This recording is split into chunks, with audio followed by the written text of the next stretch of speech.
Le soleil brûlait la savane comme un feu de brousse. À genoux dans la poussière rouge, les poignets liés, Sunjata sentait la pointe de la lance du roi appuyée contre sa gorge. Les guerriers formaient un cercle serré, l'ombre de leurs lances comme des crocs prêts à mordre. Le roi leva lentement son bras, le couteau déjà brandi pour la mise à mort.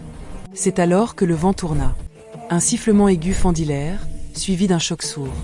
Une flèche se planta dans la terre, juste entre les pieds du roi. Il bondit en arrière, surpris, les yeux écarquillés. Tous les guerriers se retournèrent d'un bloc. Au sommet de la petite colline, sur un cheval blanc qui piaffait nerveusement, se tenait Nsarata. Elle était magnifique, sauvage, royale dans sa colère. À 25 ans, ses courbes voluptueuses semblaient sculptées par les ancêtres eux-mêmes. Hanches larges, poitrine haute et fière, peau d'ébène luisante sous le soleil. Elle portait une jupe courte en tissu doré, si courte qu'elle ne cachait que l'essentiel, laissant deviner la rondeur de ses cuisses puissantes et la ligne profonde de ses hanches. Dans ses mains, un arc de chasse, tendu à nouveau. Une seconde flèche déjà encochée. « Lâchez-le !» cria-t-elle d'une voix qui portait jusqu'au baobab. Une voix de princesse, mais aussi de lionne prête à tuer pour son mâle. Le roi, rouge de rage, hurla « Nsarata! Traîtresse! Tu oses lever une arme sur ton père !» Mais elle ne répondit pas. Elle tira encore. La flèche passa si près de la tête du roi qu'elle coupa une mèche de ses cheveux. Les guerriers reculèrent d'un pas, hésitants. Personne n'avait jamais vu la princesse ainsi. Une furie montée sur un cheval blanc, arc à la main, prête à tout. Ce fut suffisant. Sunjata, profitant du chaos, tira d'un coup sec sur ses liens. Les cordes, déjà desserrées par sa lutte précédente, cédèrent. Il bondit comme un guépard, roula sur le côté, arracha une lance à un guerrier distrait et frappa deux autres d'un revers puissant. En 3 bonds, il fut hors du cercle. Il courut vers la colline. Nsarata tendit la main sans descendre de cheval. Il sauta, attrapa son bras, et d'un mouvement souple se hissa derrière elle. Ses mains se posèrent instinctivement sur ses hanches nues, sous le tissu doré. Elle tourna la tête, lui lança un regard brûlant, presque un sourire. « Tiens-toi bien, mon lion !» murmura-t-elle. Elle talonna le cheval blanc.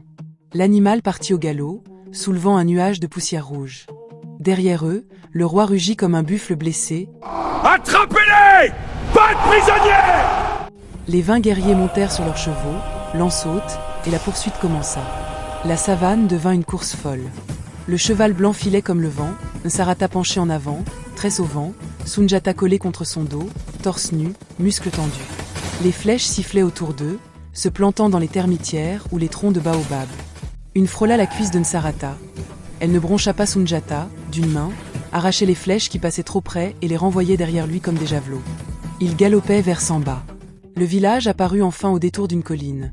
Case ronde, fumée des feux, fromager sacré au centre.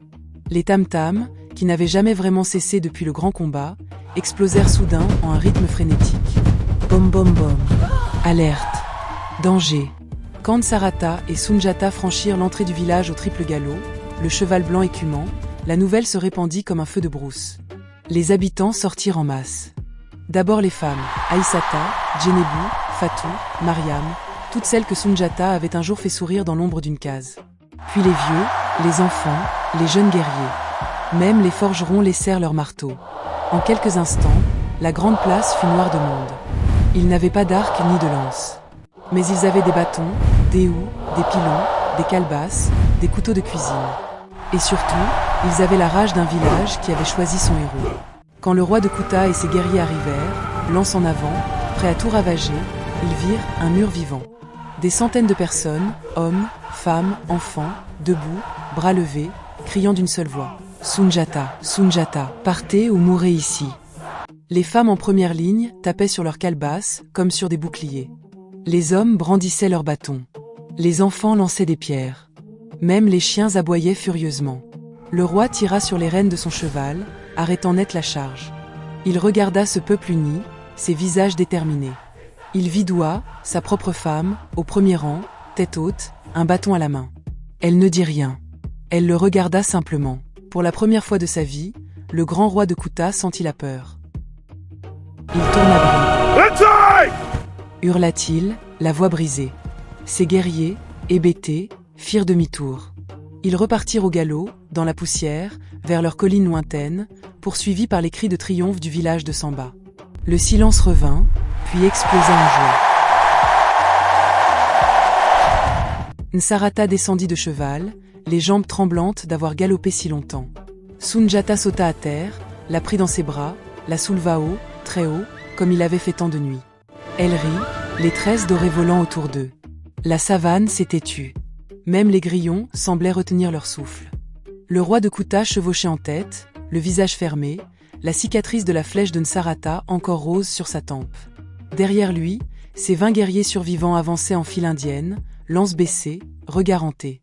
La honte leur collait à la peau plus que la poussière rouge. Ils avaient fui sans bas, comme des hyènes chassées par un troupeau de buffles. Mais la rage du roi ne s'était pas éteinte avec la retraite. Elle avait grandi, noire, vorace. Au crépuscule du 3e jour, ils atteignirent la falaise maudite qu'on nommait la mâchoire du néant. Une crevasse verticale fendait la pierre noire comme une plaie ouverte. À son pied, un vieil homme les attendait, assis sur une pierre plate. Ses yeux étaient depuis laiteux, aveugles, mais quand le roi mit pied à terre, le vieillard tourna la tête exactement vers lui, comme s'il voyait à travers les chairs et les os. Kemoko le silencieux. Pas silencieux ce soir. Répondit le sorcier d'une voix rauque, presque minérale. Ce soir, je parle. Et vous, vous écoutez. Je veux la tête de Sunjata. Kemoko tendit une main squelettique. Dans sa paume reposait cette petite graine noire, cette graine. Une par guerrier, une par nuit. Avalez-la au coucher du soleil, 7 jours de suite. Le 7e jour, quand la lune sera pleine et grasse, vous disparaîtrez aux yeux des vivants. Le temps d'un chant de coq. Pas davantage. Suffisamment pour trancher des gorges avant qu'on vous voie. Un murmure parcourut les guerriers. Certains reculèrent d'un pas. Et le prix? Demanda le roi, les dents serrées. Kemoko montra ses gencives édentées dans un sourire qui n'avait rien d'humain. La tri est simple. Après cela, chaque fois que vous croiserez votre reflet dans l'eau, dans le bronze poli, dans les yeux d'une femme, vous verrez non pas votre visage, mais celui de ceux que vous aurez tués cette nuit-là. Leur bouche ouverte, leurs yeux suppliants, pour toujours. Dans la grande case royale, Sunjata dormait profondément pour la première fois depuis des jours. La victoire sur le roi de Kuta, les cris de joie du village, les danses autour du feu, tout cela l'avait épuisé d'une fatigue heureuse. Nsarata reposait contre lui, nu sous une fine couverture de coton tissé. Sa peau d'ébène luisait doucement dans la pénombre. Dehors, le cri se propagea. Les cases s'emplirent de hurlements. Des lances surgissaient du néant, des femmes s'écroulaient en se tenant la poitrine, les yeux exorbités. Des enfants couraient, trébuchaient sur des obstacles qu'ils ne voyaient pas. Des feux s'allumaient d'eux-mêmes, des flammes bleues et froides qui léchaient les murs sans brûler tout de suite. Une magie vicieuse, patiente. Sunjata jaillit de la case, torse nu, sa gaie tournoyant comme une roue de mort. Il frappait là où la poussière volait, là où l'air frémissait, là où une respiration haletante trahissait l'ennemi. Chaque coup faisait jaillir du sang en l'air, chaque coup arrachait un cri qui rendait soudain visible la blessure, le corps qui s'effondrait. Mais ils étaient trop nombreux. Et le temps du chant de coq n'était pas encore écoulé. Les cris s'éteignaient les uns après les autres.